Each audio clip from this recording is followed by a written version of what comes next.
시편 다윗의 시 곧 성전 낙성가.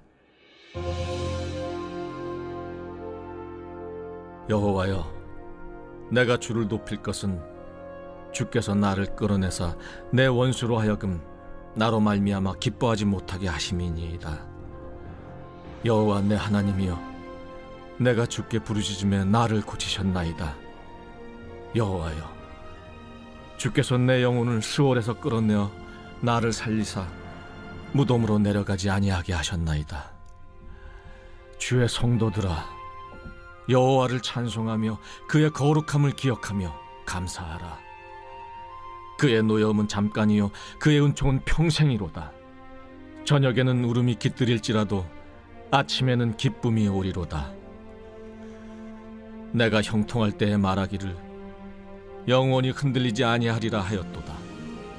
여호와여, 주의 은혜로 나를 산같이 굳게 세우셨더니 주의 얼굴을 가리시며 내가 근심하였나이다. 여호와여, 내가 주께 부르짖고 여호와께 간구하기를 내가 무덤에 내려갈 때 나의 피가 무슨 유익이 있으리요? 진토가 어떻게 주를 찬송하며 주의 진리를 선포하리이까? 여호와여, 들으시고 내게 은혜를 베푸소서. 여호와여, 나를 돕는 자가 되소서 하였나이다. 주께서 나의 슬픔이 변하여 내게 춤이 되게 하시며 나의 베옷을 벗기고 기쁨으로 띠띠우셨나이다. 이는 잠잠하지 아니하고 내 영광으로 주를 찬송하게 하심이니 여호와 나의 하나님이여, 내가 주께 영원히 감사하리이다.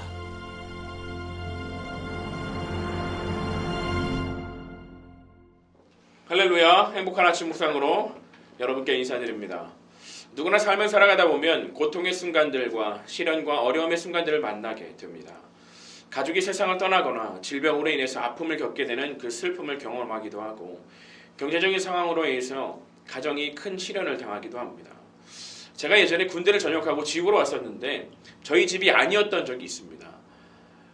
집안의 빚을, 아파트를 팔아서 갚고 나서 조그만 집으로 이사를 갔었는데, 군대에 있는 사이에 집주인이 세를 올려달라고 해서 어쩔 수 없이 다른 곳으로 이사를 해야만 했던 것이었죠. 집에서 멀진 않았었지만 좀 더 허름한 곳으로 가야만 했었습니다. 그래서 학교에 복학하기 전에 출판사에 들어가 영업 일을 하기도 하고, 쉽지 않은 그런 삶의 모습 속에서 잠시 방황을 했었던 그런 기억도 있습니다. 사실 다윗의 삶은 어떻습니까? 이보다 더 큰 고난과 시련의 순간들이 참 많았다는 것입니다. 다윗은 그를 대적하는 적들도 굉장히 많았었습니다. 그런데 오늘 본문을 시작하면서 다윗은 이렇게 고백하고 있죠. 내가 주님을 높일 수밖에 없는 것은 나를 조롱하고 나를 괴롭혔던 대적들이 나를 보고 기뻐하지 못하게 해주셨다라는 것입니다. 그러한 조롱과 괴롭힘 가운데서 내가 하나님께 부르짖었더니 하나님께서 나를 고쳐주셨다는 것이에요. 뿐만 아니라 다윗은 자신의 고통이 마치 스올과 무덤 같았었다라고 말하고 있죠. 이는 성경에서 음부라고 표현합니다. 그것은 깊은 절망과 고통, 죽음에 이를 정도의 최악의 상황을 의미하는 것들이죠. 그러한 고통과 절망 속으로 빠져들어가지 않도록 하나님께서 나를 건져내 주셨다라고 고백하고 있는 것이죠. 다윗은 중요한 사실을 이야기해 줍니다. 우리는 고통과 고난의 문제는 누구에게나 있는 것이죠. 인생을 살아가는 그 누구도 그 고난 속에서 벗어날 수는 없습니다. 그러나 그 고난의 때에 우리는 어떻게 할 것인가에 대해서 이야기해 주고 있는 것이죠. 단순히 세상 속에서 세상적인 방법을 구하다가 지쳐서 절망 속으로 깊이 빠져들 것인가, 아니면 천지를 주관하시고 모든 인생의 주인이 되시는 하나님께 구할 것인가 라는 것이에요. 위기의 상황 속에서 우리가 정말 하나님을 믿는다면 그 하나님께 간구하면 됩니다. 그러면 하나님은 그 간구를 들으시고 나를 고쳐주신다라고 이야기하고 있는 것이죠. 다윗은 사전에서 더 나아가서 주의 성도들아 라고 외칩니다. 그것은요, 이 놀라운 사실이 자신의 개인적인 하나님 체험뿐만 아니라 이 모든 개인적인 체험들을 이제는 모든 이들과 함께 나누기를 원한다라는 것이에요. 내가 체험한 하나님이 나만의 하나님이 아니라 우리 모두의 하나님이시다라는 것이죠. 우리 앞에 문제가 너무 커 보여서 가려져 있었던, 때로는 잊고 있었던 그 하나님을 찬양하며 그분의 거룩하심을 기억하고 감사하라라는 것입니다. 하나님께서 때로는 우리를 올바로 인도하시기 위해서 진노하시기도 하십니다. 그러나 우리를 향한 하나님의 그 은혜와 은총은 영원하다라는 것이죠.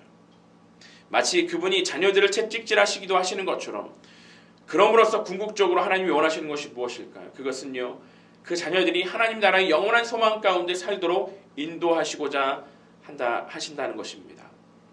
밤새 울어야만 할 정도로 깊은 슬픔 가운데 있었다 할지라도 다시 새 아침을 주시고 그 슬픔을 기쁨으로 바꾸어 주시는 분이 바로 우리 하나님이시다라는 것입니다.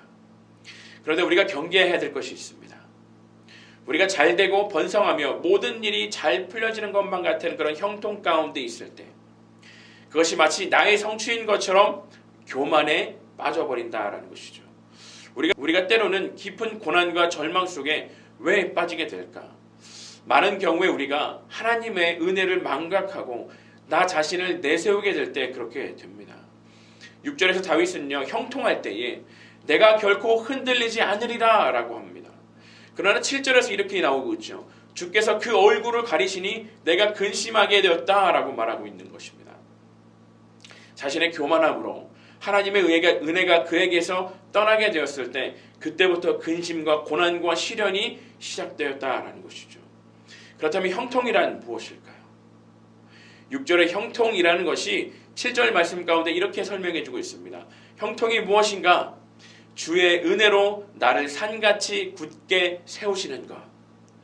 내가 형통하다는 것은요, 하나님의 은혜가 나와 함께 있어서 그 은혜로 내가 마치 산과 같이 세상 어떤 풍랑에도 흔들리지 않을 수 있었다라는 것입니다. 그런데 교만이라는 것은요, 나를 흔들리지 않게 세우시는 하나님의 은혜가 나로부터 숨기워지는 것, 떠나가게 하는 것이다라고 이야기하는 것입니다. 그러므로 다윗은요, 다시 한번 계속해서 주께 부르짖으며 하나님의 은혜를 구하고 있는 것이죠. 10절에서 다윗은 이렇게 고백합니다. 내게 은혜를 베푸소서, 나를 도와주소서라고 계속 외치고 있는 것이죠. 사랑하는 천하천명의 성도 여러분, 주님은 고난 중에 부르짖는 자에게 반드시 응답하여 주시는 분이십니다. 때로는 우리를 시험 가운데 놓으시기도 하시지만 주님은 그로 인해 영원한 소망으로 이끌어 주시기를 원하십니다.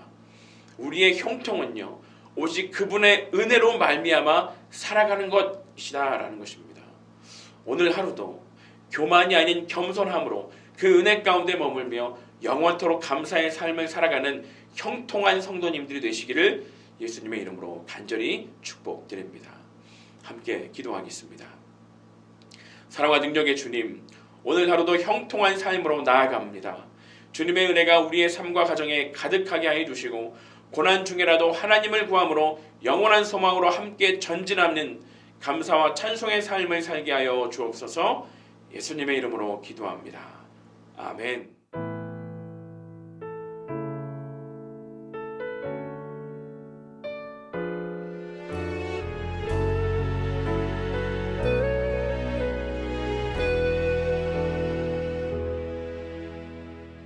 주께서 주신 모든 시간 헛된 것 없네. 그 어느 것도 주의 뜻 알기 어려워도 이유 있음을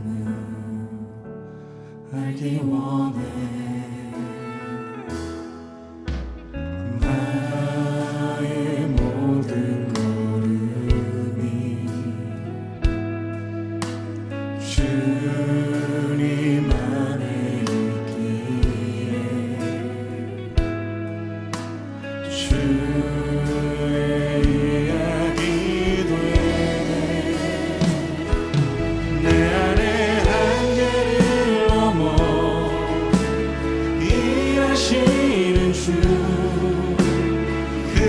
주의 은혜 내 삶을 이끄시네. 인생의 처음과 끝을 주 바라시니 모든 삶 주님께 맡기네.